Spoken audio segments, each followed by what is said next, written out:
Hi, I'm Bonnie Strickler with Puff Incorporated, and I'm the chairman of the QAP committee for the SPFA PCP certification program. Today we're having field exams here at Western Pacific Roofing, and I'd like to take you through each of the stations so you've got an idea of how we conduct those exams. So the first thing that happens when someone gets here is we have them come over to our registration desk and get signed in. So let's head that way. And as you can see, we've got some people signing in as we speak.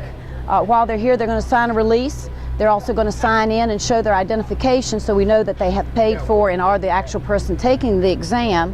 And we're going to go ahead and give them a copy of their field exam form so they know what they're being examined on. And then we're going to assign a field examiner to them with a clipboard that has the same form. And then they're going to companion up and they're going to head to the next station. So let's go ahead and move on. We'll go to station number 1 first. So we're conducting exams here for insulation and for roofing. So when the candidate comes in, he might choose insulation or roofing. So we have two different paths. So the first installation path is yellow. So the first station is a yellow station in insulation. We're going to go down that path first. So we would come into this station and we would set together the field examiner with the person. And this station examines you on 2 items. One is documentation. Each of the candidates have been asked to bring with them on their field exam section 1, which is correlating with station 1, and the documentation that you must have when you go to any job site. For instance, MSDSs, which is your safety data sheets, technical data sheets, and all the appropriate paperwork that you would normally do a job with. And here's some examples of some of the items that they would be supporting us with. Our safety data sheets and technical data sheets. These are the items that they would have brought with them to actually show us what they're going to be, the documentation on the job. So once they've shown us all their documentation and the field examiner has said yes or no, he's met those criteria, then we move over to the PPE. We've demonstrated here several forms of PPE. He has to tell us which one is correct. So they would reach into each box and pull out the proper PPE and lay it out. And of course the examiner says yes or no whether they've completed or not. They would go through the different types of suits and pick out the one that is accurate. Obviously cotton is not and jeans are not. In this case, obviously a safety boot is the right answer, and a soft-soled boat shoe is not. So they would go through each of these totes and determine what the proper PPE is. These are obviously a glove, but not safety. These are nitrile gloves. So just examples of the proper ones. So they will demonstrate to us that they know the proper safety equipment and PPE. And so then if you're doing installation, we're going to move on to station 2. Actually, this is part of station 1. So I'll back up just a minute when we were talking about PPE. This is a fresh air system.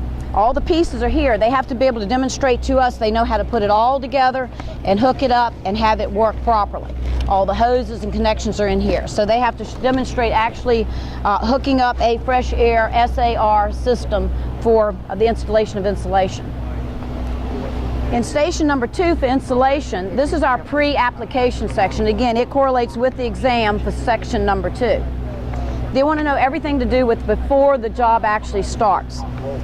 As you can see, there's one going on behind me in the background right now, so we won't interrupt them, but briefly, they have to demonstrate on the inside of here that they have cross ventilation. There's a blower here. They have to show us that they know where this is to be hooked up and how they're going to cross ventilate this room. If they just show us they're going to put it in one window and another window on the same wall, that's not cross ventilation, they would fail. They're also going to demonstrate to us that it's been properly prepared. We have a section, if you can see in the bottom right corner there, that's dirty and wet. So they have to show us that that is not an acceptable surface to spray to. Right in here we have fire extinguishers. They have to pick through the box and get the correct fire extinguisher. We have some with tags that are out of date. We have some that do not have a proper charge. So it's multiple different things, but there's only one that is an adequate fire extinguisher in there. We also have signs. We have a multitude of signs that are available. They have to demonstrate to us the proper sign. Warning, no smoking is not acceptable. Enter at your own risk or do not enter is not acceptable. Warning, spray foam in progress, watch out, that's not acceptable. But for instance, this is our SPFA warning signs that are new now. Obviously, do not enter, a place that is PPE is required, the date for re-entry and time, and obviously no smoking and open flame. So these would be appropriate signs.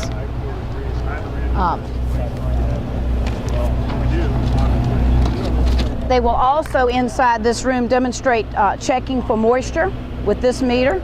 They will also demonstrate temperature so that they've shown us that they have adequate temperature and moisture levels in order to be able to do this job. Moving around back, we have multiple ladders setting here that they get to choose from. They have to demonstrate to us that they're going to set up the proper ladder for this application. So they choose a ladder from this area and they bring it over here and set it up against this building. They obviously have to have it at the correct angle, they have to have the correct ladder, and they also have to, up top, have tied it off. And they also have to have it at least 3 rungs above. So they have to demonstrate setting up an extension ladder. They then have to take a step ladder and properly set it up. And as you can see here, it's leaning up against the wall, which is not acceptable. So they would have to take that away and stand it out here to demonstrate they know a step ladder cannot be put against a wall. And that concludes number 2, so we're ready to move on to number 3. This is our station number 3. I apologize for the noise. As you can tell, we have equipment running in the background. They come over to station 3. They have to demonstrate to us that they can rebuild an SPF spray gun. The guns we have here are 3 different guns. They have the choice. If they do not like those guns, they can bring their own. But they disassemble the gun and reassemble it to show that they know what they're doing. They then have to go inside the trailer here and demonstrate how to properly mix the open cell foam on the resin side. That's one of the requirements. So they then demonstrate how to properly mix that. Then we move over to this rig, which is still following our station number 3. They have to demonstrate going through a pile of tools and supplies to safety. These items here have things wrong with them, and they have to identify that they're missing guards, missing some plugs, some wires exposed, items of that nature. They then demonstrate to us how they would prevent the material from running out. They show us what that is. They have to show us that there is a 15-minute eye wash station available for the job. Then we move on to station number 4. At station number 4, this is our actual spray booth. So what they have to do is come to this table right here and gather up their PPE. So we make sure they get properly suited up and have all the proper PPE on before they go to the area. So they'll suit up and get their gloves and head socks and coveralls on. Then they proceed over to the spray booth. As you can see, no one's spraying right now. So there's 2 guns laying here. We have an open cell gun and a closed cell gun. Most of our candidates today are actually taking the test for both. You can take it for one or the other or for both. They would come in here, and as you can see, we have a complete SLR fresh air system set up for both. So the field examiner and the candidate, they would suit up with this, make sure they have fresh air on, and then they would enter the no zone. At that point, the door closes so that we have no overspray or fumes going outside. Moving on to station 5. This is our station 5 rig, and obviously we're using this for startup and shutdown instead of the rigs that are over there, because they're obviously running and they're spraying foam with it. It'd be kind of hard to start them and stop them while they're spraying. The purpose of this station is to demonstrate starting up the equipment, properly operating the equipment, and then properly shutting it down. So they'll have to demonstrate knowing how to cut on both the air compressor and the generator, which would be the first step to power up this rig, and then we move inside to be able to hook up the machine. This is a machine that they're going to demonstrate to us on. Once we've cranked the generator and the air compressor, they're going to power up this machine. They're going to get it pressurized and show us the proper procedure. They're then going to make sure that they have pressures that are imbalanced. They're going to show us how to adjust our temperatures and our pressures up and down, that they know how to do that. Once they've demonstrated that, they're going to demonstrate that if they had an error code, they will then be able to tell us what the error code meant by looking at this nomenclature. Then once that's complete, then they're going to do the reverse. They're going to show us how to shut it all down, which is really a reverse process. How to put it in park, how to cut everything back off, and how to engage the power to the air compressor and the generator. So that's what they do inside.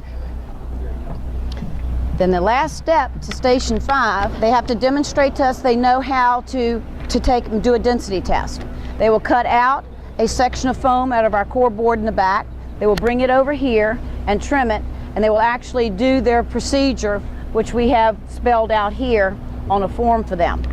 They cut the sample, they weigh it, they do the water, they do the calculations with the calculator, and then they come up with another. It's to let us to demonstrate they know how to check density. So I hope this has been helpful to you, and the next thing we'll do is we'll go through the roofing process the same way.